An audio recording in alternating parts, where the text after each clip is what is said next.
পয়লা বৈশাখ হিন্দুদের 12 মাসে 13 জোরে বলুন 13 পার্বণ। পয়লা বৈশাখটা কিভাবে মানাবেন একটি ছোট্ট টিপস আপনাদের দিয়ে যাই, যে যেখানে বসে আছেন, সংসারের মঙ্গলের জন্য। পয়লা বৈশাখ কিভাবে মানাবেন কয়েকটা টিপস দিয়ে যাই, একবার মন দিয়ে শুনবেন। মায়েরা নিবেদন, শাস্ত্রের কথা। পয়লা বৈশাখ জ্যোতিষশাস্ত্র বলছে গৃহস্থের মঙ্গলের জন্যে একটা কাজ করুন। সকালবেলায় ঘুম থেকে উঠে স্নান করুন, নতুন বস্ত্র পরুন, পারলে নতুন বস্ত্র, না পারলে ধোয়া বস্ত্র পবিত্রভাবে পরে আপনি 7টি আম পাতা জোগাড় করুন। আস্তে 7টি পয়লা বৈশাখের জন্য টিপস। 7টি আম পাতা কি করবেন, গঙ্গা জল দিয়ে কিংবা সাদা জল দিয়ে ধুয়ে পরিষ্কার করুন। ওটাতে সিঁদুর, তেল এবং হলুদ একসঙ্গে মাখিয়ে ওই পাতাটাকে 7টা পাতাকে একসঙ্গে লাল সুতোতে বেঁধে বাড়ির দরজায় টাঙিয়ে দিন। একটু ধূপ দেখান, তারপর দক্ষিণ পূর্ব কোণে মাটি খুঁড়ে ওই পাতাটাকে ভরে দিন। আপনার গৃহের বাস্তু দোষ কাটবে। এ কথা কে বলছে? জ্যোতিষশাস্ত্র। মনে থাকবে আপনাদের কথাগুলো। কটা আম পাতা বলেছি জোরে বলুন? 7টা। কি দিতে হবে? সিঁদুর, তেল এবং কি হলুদ, হ্যাঁ ফোঁটা দিতে হবে। নিয়ে কি করবেন, লাল সুতো দিয়ে দরজাতে বেঁধে দেবেন, একটু ধূপ দেখিয়ে দেবেন, তারপর সেটা দক্ষিণ পূর্ব কোণে মাটিতে গেড়ে দেবেন। একবারে গৃহস্থের যে বাস্তু দোষ তা কিন্তু কেটে যায়, জ্যোতিষশাস্ত্র বলছে। 2, আগামী 2রা বৈশাখ বাসন্তী পূজা। এই যে দুর্গা পূজা আপনারা করেন না, আসলে দুর্গা পূজার চাইতে সবচেয়ে আসল দুর্গা পূজা কোনটা? বাসন্তী পূজা, ওইটা। তারপর 3রা বৈশাখ আবার অন্নপূর্ণা পূজা। আচ্ছা, মহাপ্রভু কি জলে ডুবে গিয়েছিল? ভগবান জলে ডুবে? আচ্ছা, মহাপ্রভুর হাতে কি কোনো বোঝা ছিল? আপনারা বলছেন না, কিন্তু জেনে নিন মহাপ্রভুর হাতে বোঝা ছিল। বলে প্রদীপ বাবু, যদি সত্যি বোঝা ছিল তবে দেখতে পাচ্ছি না কেন? কি করে দেখতে পাবেন? যে চোখে টিভি সিরিয়াল দেখেন ওই চোখে মহাপ্রভুর ভাব বুঝতে পারবেন না। কারা বুঝতে পারে? 1 ট্রাক বালিতে যদি 1 হাত চিনি ছুঁড়ে দেওয়া যায়, চিনি আর বালি যদি একসঙ্গে মিশিয়ে দেওয়া যায়, চিনিকে কি কেউ পারে চিনিতে 1 ট্রাক বালিতে? 1 লরি বালি, 1 হাত চিনি ছুঁড়ে দিলাম, চিনি আর বালি একসঙ্গে মিশিয়ে দিলাম, চিনিকে কি কেউ পারে চিনিতে 1 ট্রাক বালিতে? আপনার সব মাথা নাড়াচ্ছেন, কেউ পারে না, একজন পারে। পিপিলিকা পারে চিনিকে চিনিতে 1 ট্রাক বালিতে। পিপিলিকার মতো গৌর ভক্ত যারা, গৌর বলে কাঁদে যারা, গৌর বলে হাত তুলে যারা, একমাত্র মহাপ্রভুর ভাব তারাই বুঝতে। তাকাবেন, তাকাবেন, মহাপ্রভু হাতটা এরকম করে তুলে আছে কেন? তাকান, বোঝা নিয়ে আছে। প্রশ্ন করবেন, দেখতে পাচ্ছি না, এইদিকে দেখতে পাবেন কি করে? এটা একটা বাস্তব উদাহরণ দিয়ে দিই। ভানোরাতে কীর্তন হচ্ছে, মেয়ে ফোন করছে বাবাকে, এই যে বাবা কীর্তন হবে এসো।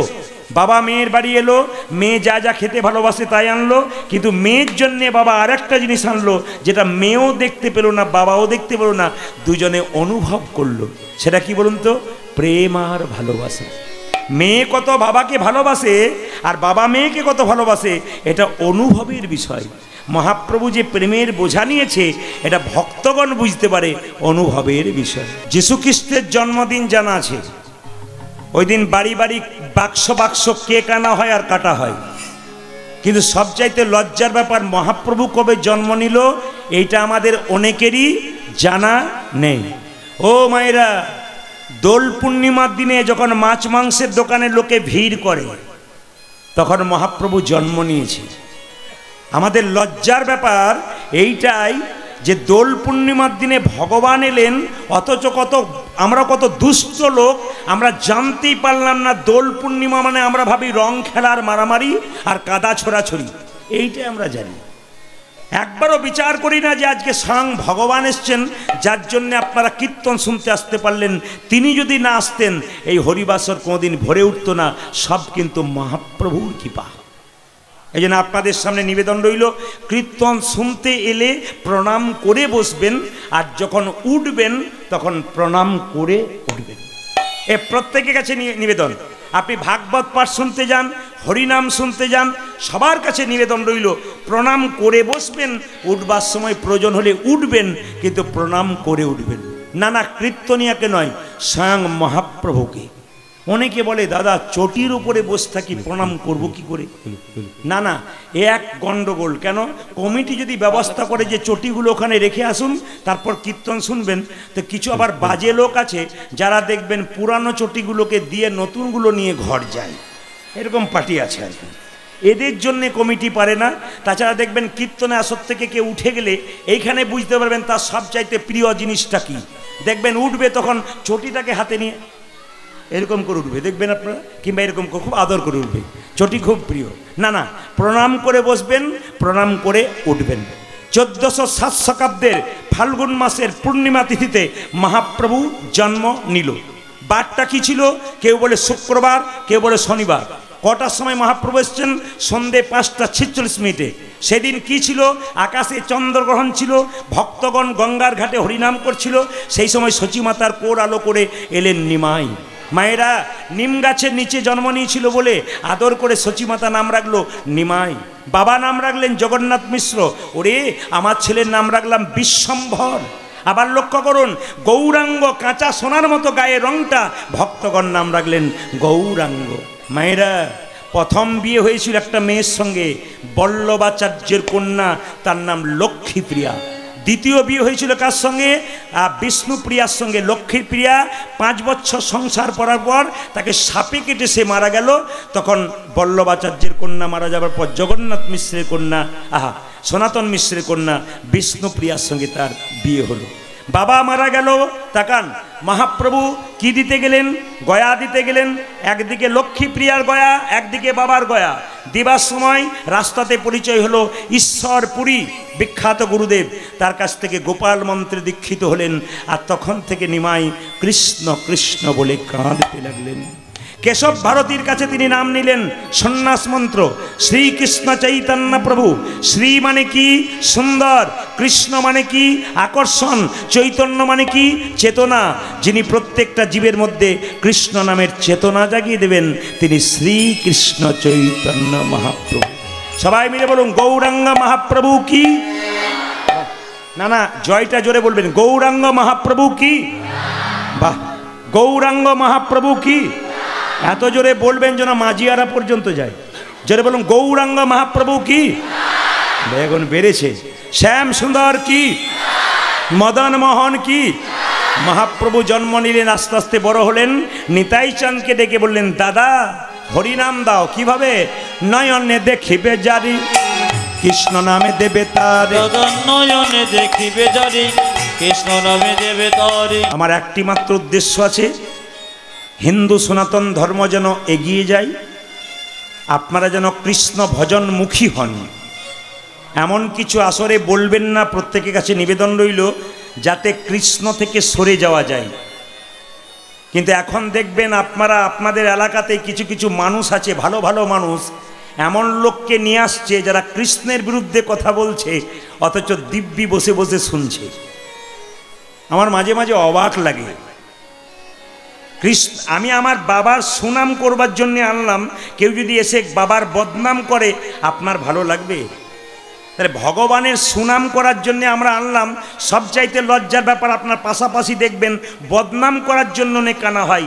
কৃষ্ণের বদনাম, শাস্ত্রের বদনাম, বৈষ্ণবের বদনাম, এইসব করার জন্য কিছু লোক আবার আমাদের সমাজে জুটেছে, যারা ডেকে ডেকে এনে কৃষ্ণের বদনাম শোনাচ্ছে। সবার কাছে নিবেদন রইল, আমার একটা মাত্র বক্তব্য, বাড়ি বাড়ি কৃষ্ণ ভক্ত সন্তান তৈরি করুন, হিন্দু সনাতন ধর্মকে জাগান। একবার যেন চিৎকার করে বলতে পারেন আমি হিন্দু, এ কথা যেন বারবার আপনাদের সামনে নিবেদন রইল। সব ধর্মকে সম্মান দেবেন, নিজের ধর্মকে কেউ ছোট করবেন না। বারবার সাধুগুরু বৈষ্ণব দেখলে অবজ্ঞা করবেন না, প্রণাম জানাবেন।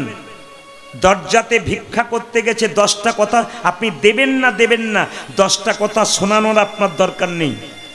একজনের একটা প্রশ্ন ছিল, উত্তরটা দিয়ে যায়। উনি প্রশ্ন করেছিলেন, সন্ধ্যাবেলায় যে প্রদীপ জ্বালায়, এই প্রদীপের মাহাত্ম্য আপনাকে একটু বলতে হবে। এই জন্য গৌরচন্দ্রিকাতে আর কিছু বলি না বলি, এটা বলে আপনাদের একটু জানিয়ে দিই। মায়েরা সন্ধ্যাবেলায় প্রদীপ দেন না সিরিয়াল দেখেন? জোরে বলুন, কোনটা করেন? না আপনাদের প্রদীপ দেন, আমাদের ওদিকে সিরিয়াল দেখে, শাশুড়ি বলে বৌমা প্রদীপটা দিয়েছো মন্দিরে, বলে যখন বিজ্ঞাপন হবে সেই ফাঁকে যাব।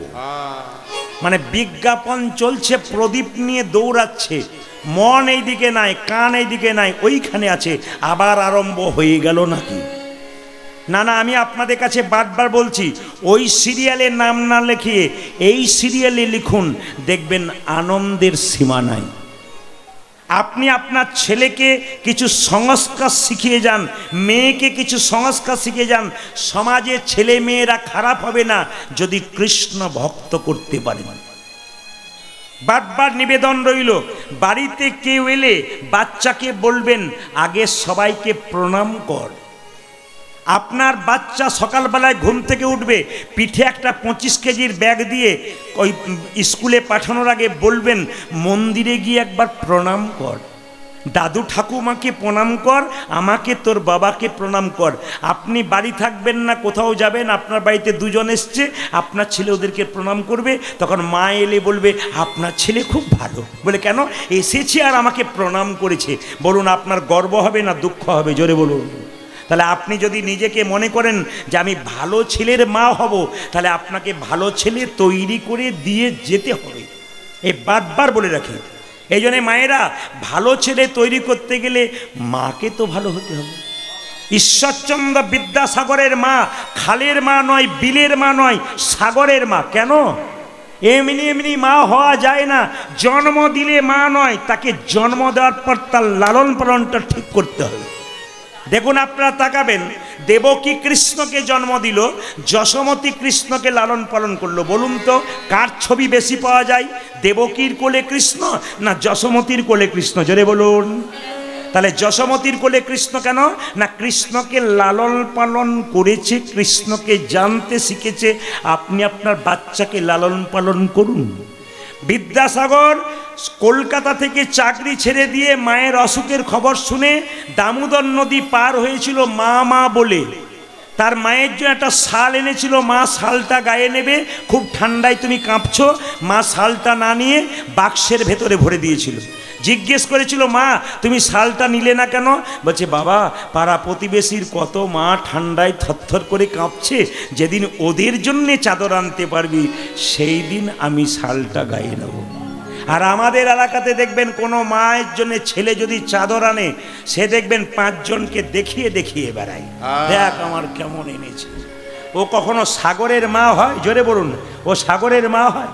আবার দেখবেন আপনাদের এদিকে আছে কিনা জানি না, কিছু মনে করবেন না, আমার পাশের বাড়িতে একটা 26 বছরের মেয়ে তার 4 বছরের ছেলেকে বলছে KG 1-এ পড়তে যাচ্ছিস, এই টিফিন বাক্সে খাবার দিলাম, নিজে খাবি কাউকে দিবি না, দিলে তোর একদিন কার একদিন।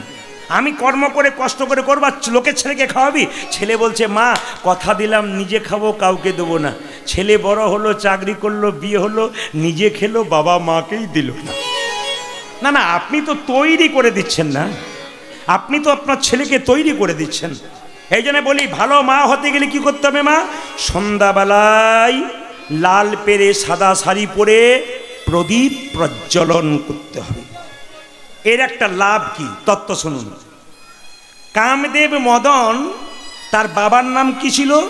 ব্রহ্মা। তো ব্রহ্মা, আচ্ছা বলুন তো মায়েরা, ছেলে মেয়ের বিয়ে দিলে আপনারা বউয়ের মুখ দেখেন তখন কিছু দেন না? জোরে বলুন হ্যাঁ না না দেন। তো কামদেব মদনের বিয়ে হলো রতির সঙ্গে। তা ব্রহ্মাকে বলছে বাবা, বলে কি আমার তো রতির সঙ্গে বিয়ে হলো, তুমি কি যৌতুক দেবে? বলছে আমার দেবার মতো কিছু নেই, তবে একটা জিনিস আছে তোকে দেবো। কি? আমার 5টা বান আছে, কামদেব তোকে দিলাম। বলছে বাবা বানগুলো নিয়ে কি করব? বলে যাকে মারবি সে কাম বানে জর্জরিত হয়ে যাবে, পাগল হয়ে যাবে। বলছে আচ্ছা 5 জনকে মারবো, শেষ হয়ে যাবে, তারপর তার থাকবে না। বলছে না রে, এই বানগুলো একটা নিয়ম আছে। বলে কি? যাকে তুই মারবি তার কাছ থেকে ফিরে আবার তোর কাছে আসবে, অন্যজনকে মারতে পারবি। কামদেব বলল বাবা তাহলে আমি তো টেস্ট করে দেখি নাই যে কীরকম কাজ হয়, তুমি যখন আছো তোমাকেই মেরে টেস্ট করে দেখি। বুঝতে পেরেছেন? কি বুঝলেন? আর সেই সময় কিন্তু ব্রহ্মার মেয়ে সন্ধ্যা, যে সন্ধ্যাবেলায় প্রদীপ দেন, ইনি তো অন্ধকার কালো, কিন্তু সন্ধ্যা ছিল কাঁচা সোনার মতো গায়ের রং, ব্রহ্মার পাশে দাঁড়িয়েছিল। যেই না কামদেব মদন মানল না, ব্রহ্মাকে মারল বান, আর ব্রহ্মা তাকিয়ে দিল তার মেয়ের দিকে, সন্ধ্যার দিকে। সন্ধ্যা দেখতে সুন্দর, পিতা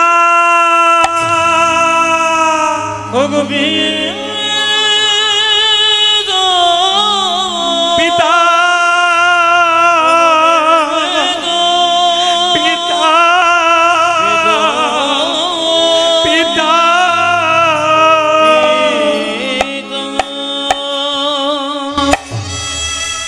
কাঁচা সোনার মতো গায়ের রং, সন্ধ্যার কালো হয়ে গেল মা।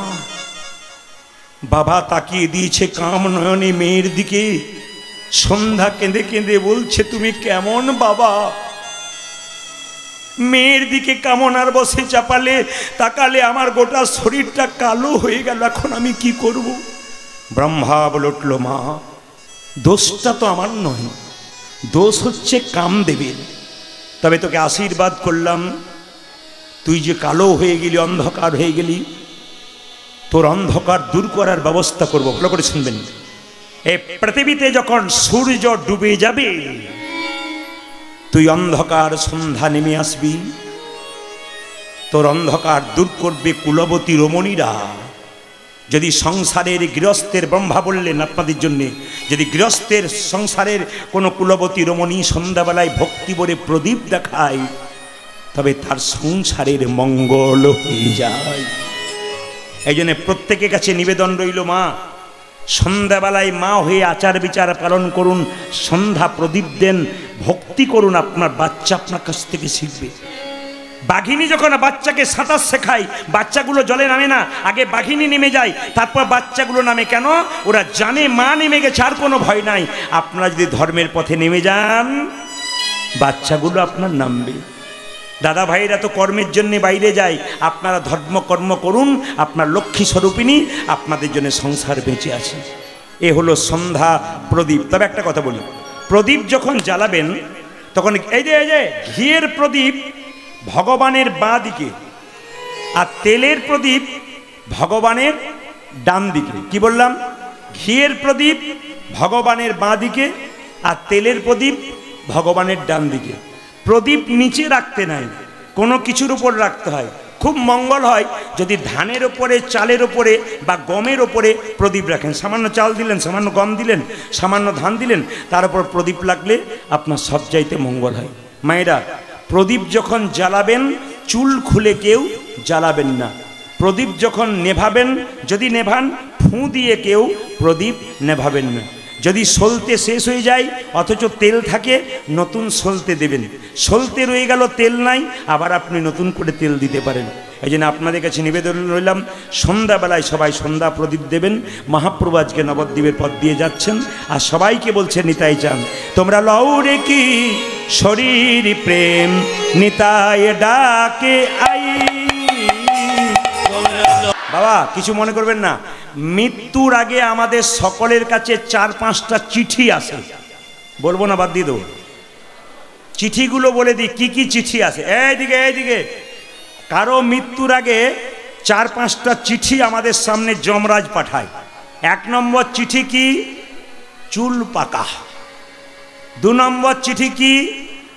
দাঁত শক্ত ছিল ভেঙে গেল, মানে চিঠি এসেছে, তাকান। 3 নম্বর চিঠি কি? ও দিদি ভালো করে বল, তার মানে কি? শুনতে পাচ্ছে না, চিঠি এসেছে। এখন হাসছেন, চিঠি আসবে, তাকান। আর চিঠি কি? তাকান, বাবা কীর্তন শুনতে গেছিলাম, কি হাঁটু ব্যথার, এ চিঠি চলে এসেছে। মানে আপনাকে আস্তে আস্তে কি করছে? এইদিকে যমরাজ প্রথমে, এই চিঠিগুলো আসার পর যমরাজ প্রথমে আপনাকে 2 জায়গায় ধাক্কা মারবে। কোথায়? প্রথমে চোখে, তারপর মুখে, তারপর বুকে। দেখবেন মৃত্যুর সময় চোখগুলো ঘোলা হয়ে যায়, ছেলেকে ডাকেন চিনতে পারেন না, তার মানে কি? চোখে। গলায় কিছু বলবার কথা মুখে বলবার চেষ্টা করছেন কিন্তু বলতে পারছেন না, অমুকের কাছে 500 টাকা পাবি, আর বলবার কোনো ক্ষমতা থাকবে না। জেনে তাকান। আর কি না, বুকের মধ্যে চাপ দেয়, শ্বাসকষ্ট হয়। তো বলে রাখি, যারা হাত তুলবেন তাদের চিঠি পরে আসবে, আর যারা তুলবেন না তাদের চিঠি আগে আসবে। হাত তুলুন কারা কারা চিঠি পরে নেবেন। এর বেলাতে চালাক কত দেখুন। যে অন্ধকারে বসছিল শুনতে পায় না, সেও এটা শুনে হাত তুলে দিয়েছে। মানে চিঠি কেউ নিতে চায় না। ও মায়েরা দেখবেন যখন দরজা দিয়ে মরা নিয়ে যায়, বলো হরি বলো হরি। মায়েরা প্রণাম করেন কিনা জোরে বলুন, হানা না জোরে বলুন। এবার আমি বুঝিয়ে দিই, যখন প্রণাম করেন তখন কি ভাবেন বলুন তো? ও বোধ হয়ে গেল, আমি তো যাবই না, পাক্কা কথা। কিন্তু যিনি মরে যায়, হেলতে দুলতে যায়, তিনি আপনাকে দেখিয়ে দিয়ে যায়, যতই লাফালাফি কর আর ঝাঁপাঝাঁপি কর, আমার দিকে তাকায়, একদিন এরকম মাচাতে তুইও দুলতে দুলতে যাবি। আমরা দেখি তবু শিখি না। কেন শিখি না? যেখানে ছাগল কাটা হয় সেখানে গিয়ে দেখবেন একটা ছাগলের চামড়া ছুলে দড়ি দিয়ে টাঙিয়ে দিয়েছে, পাশে একটা ছাগল বসে বসে দিব্যি কাঁঠাল পাতা চিবোচ্ছে। ও জানে না এরপরের লাইনটা ওর আছে। আমরা সব কাঁঠাল পাতা চিবোনোর লোক, দিব্যি দেখছি চলে যাচ্ছে, তবু আমাদের জ্ঞান হচ্ছে না যে একটা আচ্ছা বলুন, একটা করে রাত্রি পেরোচ্ছে মানে আমাদের জীবনে খাতা থেকে দিন কমছে না বাড়ছে? জোরে বলুন, জোরে বলুন। হয়তো কোনো একজন বলছে বাড়ছে, বাড়ছে, কমছে। আচ্ছা তাহলে জীবনে খাতা থেকে একটা করে দিন কমছে, তাহলে দুঃখ আনন্দের কোনো ব্যাপার নাই। যত রাত্রি পেরোচ্ছে তত জীবনে খাতা থেকে একটা করে দিন পেরিয়ে যাচ্ছে। এই জন্য আপনাদেরকে বলবো, যারা দীক্ষা নিয়েছেন তারা ভালো করেছেন, যারা নেন নাই তাদের কাছে বলবো আপনারা দীক্ষা নিয়ে নিন। দীক্ষা মানে কি? দিয়ে খা। উলুধ্বনি দিন একটু।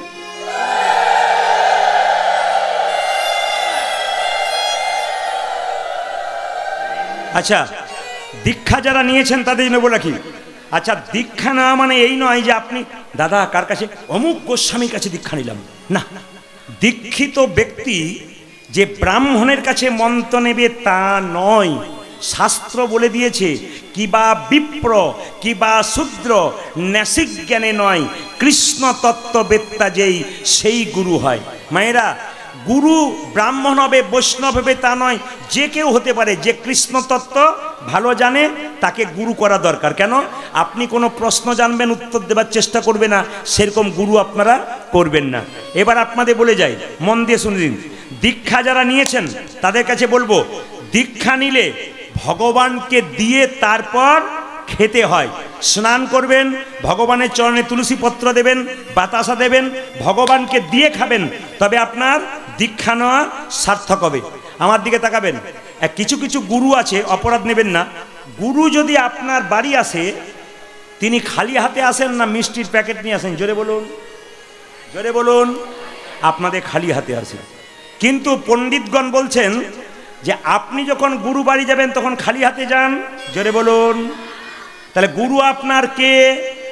বাবা। বাবা যদি মেয়ের বাড়ি আসে খালি হাতে আসে? জোরে বলুন। তাহলে এখন তত্ত্ব বলছে গুরু যখন আপনার বাড়ি আসবে একটা মিষ্টির প্যাকেট অন্তত আনবে। কেন? ছোট ছোট বাচ্চাগুলো আপনার ওনার সামনে ঘোরাঘুরি করবে। কিন্তু আপনারা বিশেষ বিশেষ জায়গা যাবেন, খালি হাতে যাবেন না। কোথায় কোথায়? গুরুগৃহে খালি হাতে যেতে নেই। বাচ্চা হয়েছে কারো, খালি হাতে যেতে নেই। অন্নপ্রাশন, খালি হাতে যেতে নেই। কারো বিয়ে, খালি হাতে যেতে নেই। মন্দিরে যাবেন, খালি হাতে যেতে নেই। কিছু কিছু জায়গা খালি হাতে যেতে নেই। কিন্তু গুরুর বাড়ি যখন যাবেন কিছু নিয়ে যাবেন। গুরু যখন আপনার বাড়ি আসবে কিছু নিয়ে আসবে। যেমন একটা প্রমাণ দিয়ে দিই আপনাদেরকে। কিছু কিছু গুরু আছে, মন্ত্র দেবার পর নিয়ম হচ্ছে যখনই আপনি মন্ত্র নিয়ে নিলেন গোবিন্দ ভজনের অধিকার পেয়ে গেলেন। কেন? একজন ব্রাহ্মণ যতক্ষণ না পৈতে বা উপনয়ন হয় ততক্ষণ পুজো করবার অধিকার পায় না। একজন মানুষ যতক্ষণ না গুরু মন্ত্র না নেয় গোবিন্দ ভজন করবার কোনো অধিকার পায় না। তার মানে আপনি যখনই মন্ত্র নিলেন গোবিন্দ আপনার হাতে সেবা গ্রহণ করলো। কিছু কিছু গুরু আছে, আমার পাশের বাড়িতে আমি একবার দেখেছিলাম, একটি মেয়ে খুব ভক্ত বটে, গুরুমন্ত্র নিয়েছে, আমাকে ডেকেছে, দাদা আসুন। বলে কি? আমার গুরু বাবা এসছে। আমি চেয়ারে বসে আছি, গুরু বাবা বসে আছেন। হঠাৎ করে মেয়েটি বলছে, বাবা আপনার পাটা ধুয়ে দিই। আমি চুপচাপ দেখছি। গুরুদেবের পাটা ধুয়ে দিলেন, সব কিছু করলেন। নিয়ে মেয়েটি বলছে, বাবা। বলে কি?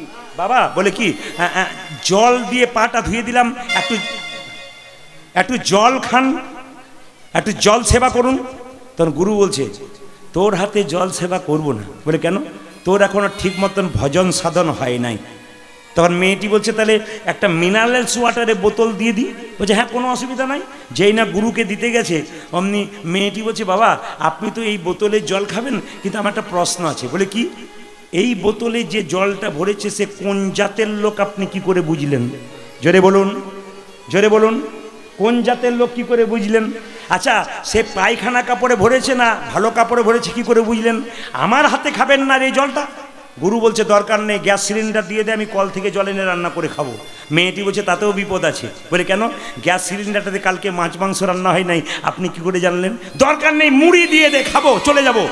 সঙ্গে সঙ্গে মেয়েটি বলছে এতে আবার আরও বিপদ আছে। বলে কেন? মুড়ির কলে গিয়ে দেখেছেন? বলে না, যাই না। বলে কেন? মুড়ির কলে গিয়ে দেখেছেন? বলে যাই নাই। বলে কেন? একবার গিয়ে দেখবেন, যত না হাতে নাড়াচাড়া হয় তত পায়ে করে নাড়াচাড়া হয়, আপনি খাবেন কি করে? আপনাদের কাছে নিবেদন রইল, যিনি প্রকৃত গুরু, মন্ত্র দেবার পরে আপনার কাছে কিছু চাইবে না, আপনি যা দেবেন তাতেই খুশি, না দেবেন তাতেও খুশি, আপনার ভক্তিটুকু চূড়ান্ত নিয়ে যাবেন। এ কথাগুলো কার? পরমহংসদেব রামকৃষ্ণ ঠাকুরের। তিনি বললেন গুরু করবে যাকে তাকে নয়, বেছে বেছে গুরু করো, যেন জীবনে পাকা গুরু হয়, কাঁচা গুরু না হয়। রাধে রাধে। जोर से बोलना पड़ेगा, राधे राधे। प्रेम से बोलिए, दोनों हाथ तोलक तोल के बोलिए, दोनों हाथ उठा के बोलिए, दोनों हाथ उठा के बोलिए। बोलो ना, अरे जोरे बोलो ना, একটু জোরে বলো। আজকে আপনাদের মঙ্গলের জন্যে যারা এতক্ষণ ধরে কীর্তন শুনছেন বসে, তাদের মঙ্গলের জন্য একটা লীলা আমি গাইব। এই যে আপনারা থালাতে বাতাসা দেখছেন, যে যেখানে বসে আছেন, কেউ দূরে কেউ কাছে, সমস্ত ভক্ত এবং ভক্তিমতী মায়েদের উপকারের জন্যে, মঙ্গলের জন্যে আজকে এই বাতাসা প্রসাদ। কীর্তনের শেষে আপনারা ভক্তি ভরে বাতাসা প্রসাদ কাপড়ের কোণে বেঁধে নিয়ে যাবেন। প্রশ্ন করবেন কেন নিয়ে যাব? আপনারা গয়া, কাশী, বৃন্দাবন সব জায়গা যাচ্ছেন, একটা জায়গা যাওয়ার জন্য আপনাদের অনুরোধ করব, তাকাবেন। বেশি দূর নয়, এটা পশ্চিম বর্ধমান, তাই তো? পূর্ব বর্ধমান নবদ্বীপ চলে যান, পূর্ব বর্ধমান পেরিয়ে নবদ্বীপ, কাটোয়া, শ্রীখণ্ড, ওখানে দেখবেন এরকম একটা মন্দির আছে। মন্দিরটার নাম গোপীনাথের মন্দির। সব মন্দিরে ভগবানের হাতের নাড়ু আছে, কিন্তু ওই মন্দিরে গিয়ে দেখবেন পাথরের নাড়ু, তা আবার অর্ধেকটা আছে। এই অর্ধেকটা পাথরের নাড়ু হলো কেন? একটু লক্ষ্য করবেন, এরই তত্ত্ব আপনাদের বলবো। সব মন্দিরে আসল নাড়ু, কিন্তু গোপীনাথের মন্দিরে শ্রীখণ্ডে অর্ধেকটা পাথরের নাড়ু কেন? আসলে মুকুন্দ সরকারের একটি মাত্র ছেলে জন্ম নিয়েছিল, তার নাম রঘুনন্দন। এইদিকে 5 বছর বয়সে ভগবানকে নাড়ু খাইয়েছিল, এবং কিবার খাইয়েছিল? বৃহস্পতিবার।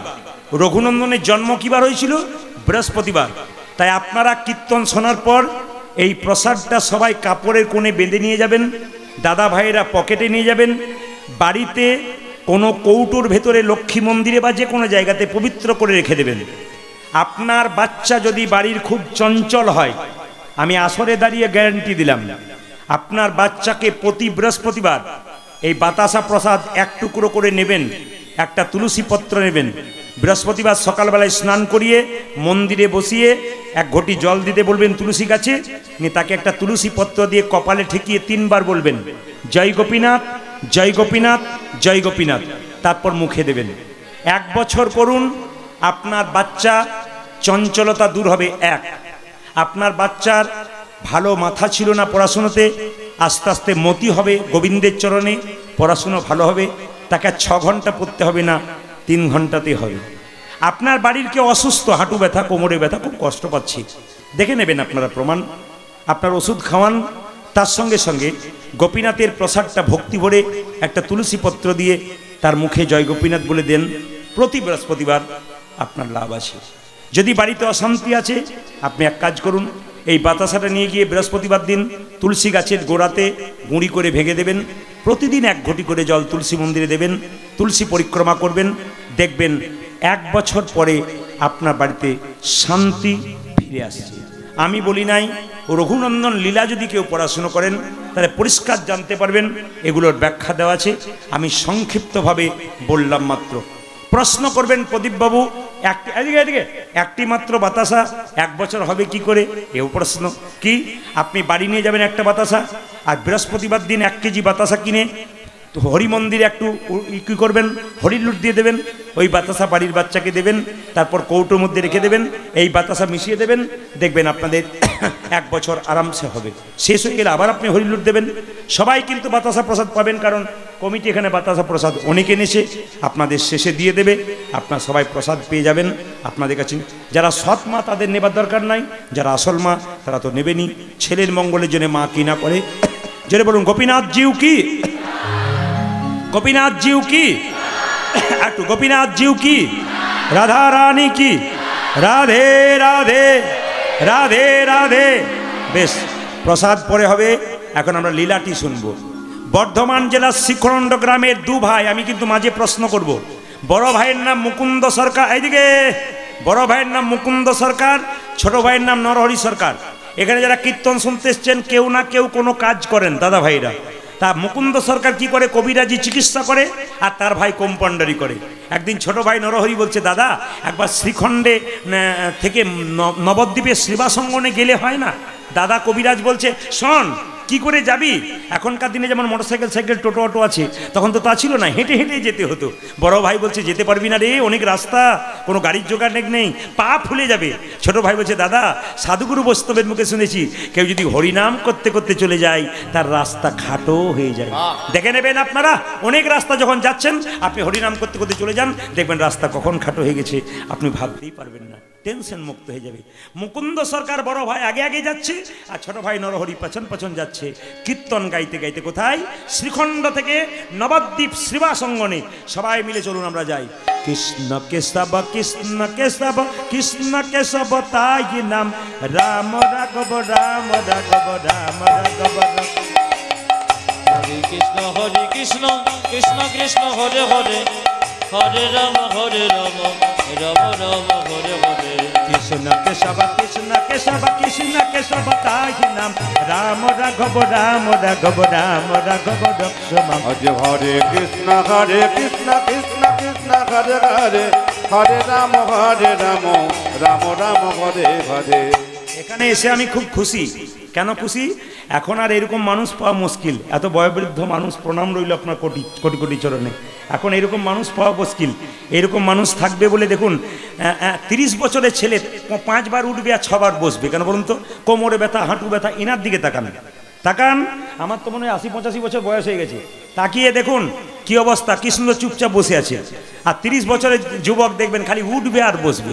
হাত তুলুন। কৃষ্ণ কেশব কৃষ্ণ কৃষ্ণ কেশব তাই নাম, রাম রাঘব রাম রাঘব রাম রাঘব রক্ষমাম।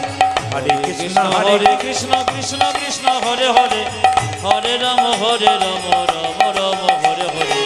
কৃষ্ণ কেশব কৃষ্ণ কেশব কৃষ্ণ কেশব তাই নাম, রাম রাঘব রাম রাঘব রাম রাঘব রক্ষমাম। হরে কৃষ্ণ কৃষ্ণ কৃষ্ণ হরে হরে, হরে রাম রাম রাম হরে হরে। কৃষ্ণ কেশব কৃষ্ণ কেশব কৃষ্ণ কেশব তাই নাম, রাম রাঘব রাম রাঘব রাম রাঘব রক্ষমাম। কৃষ্ণ হে ধ্বনি।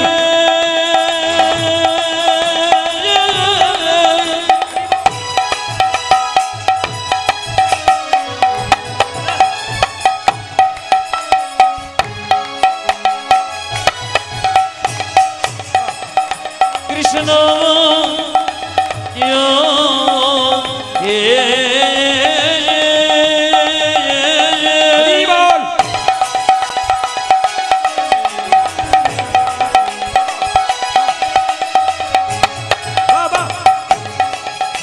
তুমি দেখো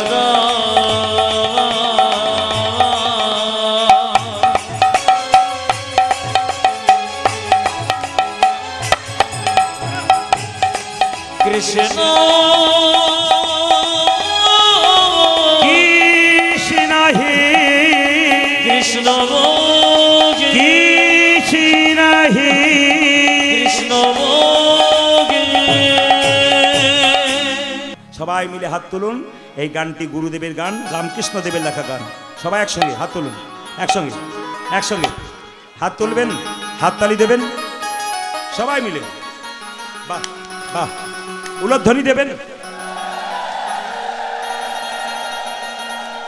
বলে হারি তালি।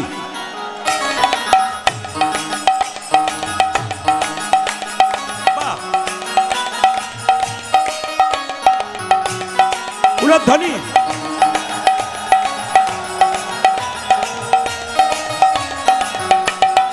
হরি বল।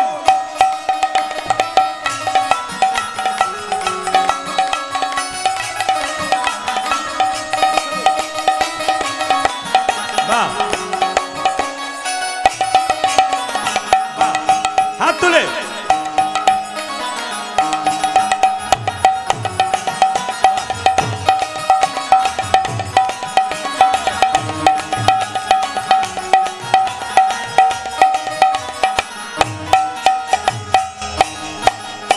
আপনাদের আসলে সবই ভালো লাগলো, একটা জিনিস খারাপ লাগলো, বলবো না, বাদ দিয়ে দেবো।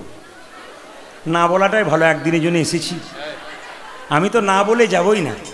সবাই হাত তুললেন, কি সুন্দর হাততালি দিয়ে 2-4 জন ভদ্রলোক এরকম করে দাঁড়িয়ে আছে। এদের দেখে আমার ভালো লাগলো। কেন? ইনারা মনে মনে ভাবছেন আপনার সব বোকা, উনি খুব বুদ্ধিমান, আপনি হাত তুলছেন, ওনারা তুলছেন না। তবে মনে রাখি, যিনি হাত তুলবেন পরের জন্মে হাত পাবার চান্স পাবেন, আর যিনি হাত তুলবেন না তিনি হাত পাবেন না। আর 2টো পা যোগ হবে, 4টে পা হলে কি হয়? দেখি কারা কারা 4টে পা নেন, তারা হাত তুলবেন না। আর যারা 2টো হাত 2টো পা নেবেন, তারা দেখি কারা কারা হাত তুলতে যায়। দেখেছেন? এখন দেখেছেন? যে এরকম করেছিল সেও সরিয়ে দিয়েছে। কেউ 4 পা নিতে চায় না, সব 2 হাত 2 পা। হাত তুলুন। দিন তোর আনন্দে যাবে ভজরে গুরু নাম, গুরু ব্রহ্মা গুরু বিষ্ণু গুরু ভগবান। হরি বল। দিন তোর আনন্দে যাবে ভজরে গুরু নাম, গুরু ব্রহ্মা গুরু বিষ্ণু গুরু ভগবান। দিন তোর আনন্দে যাবে ভজরে গুরু নাম, গুরু ব্রহ্মা গুরু বিষ্ণু গুরু ভগবান। দিন তোর আনন্দে যাবে ভজরে গুরু নাম, গুরু ব্রহ্মা গুরু বিষ্ণু গুরু ভগবান। গুরু পিতা গুরু পিতা গুরু পিতা গুরু মাতা গুরু ভগবান, জগৎ গুরু শ্রীকৃষ্ণ সর্বশক্তিমান। আমার গুরু পিতা, আহা গুরু পিতা, আহা গুরু পিতা গুরু মাতা গুরু ভগবান, জগৎ গুরু শ্রীকৃষ্ণ সর্বশক্তিমান। দিন তোর আনন্দে যাবে ভজরে গুরু নাম, গুরু ব্রহ্মা গুরু বিষ্ণু গুরু ভগবান। দিন তোর আনন্দে যাবে ভজরে গুরু নাম, সবাই হাত তুলে। গুরু ব্রহ্মা গুরু বিষ্ণু গুরু ভগবান। দিন তোর আনন্দে যাবে ভজরে গুরু নাম, গুরু ব্রহ্মা গুরু বিষ্ণু গুরু ভগবান। দিন তোর আনন্দে যাবে ভজরে গুরু নাম, গুরু ব্রহ্মা গুরু বিষ্ণু গুরু ভগবান। দিন তোর আনন্দে যাবে ভজরে গুরু নাম, গুরু ব্রহ্মা গুরু বিষ্ণু গুরু ভগবান। আপন আপন গুরুদেব কি জয়। নয়নানন্দেতে ভনে, নন্দেতে বনে সেই তো সকলি সকলি জানে, জানে, সর্বসিদ্ধি করতলে। চলুন আমরা নামাবলী দিতে দিতে বৃন্দাবনে প্রবেশ করি, সবাই মিলে একটু উলুধ্বনি দিয়ে।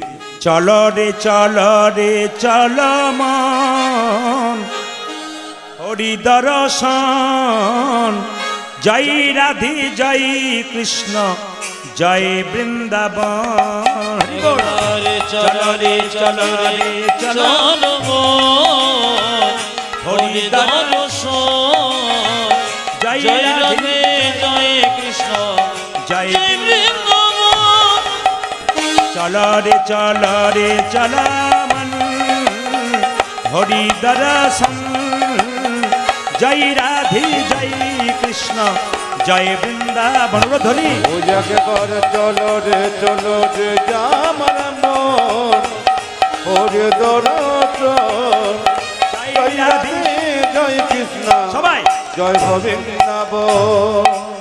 কেশে ঘাট বংশী বট নিকুঞ্জ কানন কান, কেশি ঘটে বংশী নিকুঞ্জ কানন, কেশে ঘাট বংশী বট নিকুঞ্জ কানন কান, কেশি ঘাটি বংশী বট নিকুঞ্জ কানন।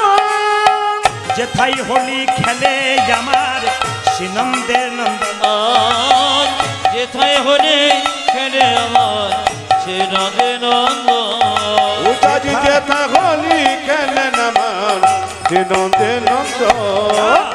চল রে চল মন, হরি দর্শন, জয় রাধে জয় কৃষ্ণ জয় বৃন্দাবন। চলো রে চলো হরি দর্শন জয় জয় রাধে জয় কৃষ্ণ জয় বৃন্দাবন। যেথায় আছে মা যশোদা স্নেহের শিরোমণি, যেথায় আছে মা যশোদা স্নেহের শিরোমণি, যেথায় আছে মা যশোদা স্নেহের শিরোমণি, যেথায় আছে যশোদা স্নেহের শিরোমণি, নিজের গোপালকে কোলে লয়ে খাওয়াতো নবনী। নিজ গোপালকে কোলে লয়ে খাওয়াতো নবনে, নিজের গোপালকে কোলে লয়ে খাওয়াতো নবনী। আজ নিজে গোপন কোলে লয়ে খাওয়াতো নবনে। মধুমাখা মাখি সেজে স্নেহেরি বন্দন, জয় রাধে জয় কৃষ্ণ জয় বৃন্দাবন। ধ্বনি চলো রে চলো রে চলো। হরে দর্শন জয় রাধে জয় কৃষ্ণ জয় বৃন্দাবন। চলো রে চলো হরি জয় রাধে জয় কৃষ্ণ জয় বৃন্দাবন। জয় জয় রাধে জয় কৃষ্ণ জয় বৃন্দাবন। উজাজি জয় রাধে জয় কৃষ্ণ জয় বৃন্দাবন। একসাথে বলবেন, একসাথে।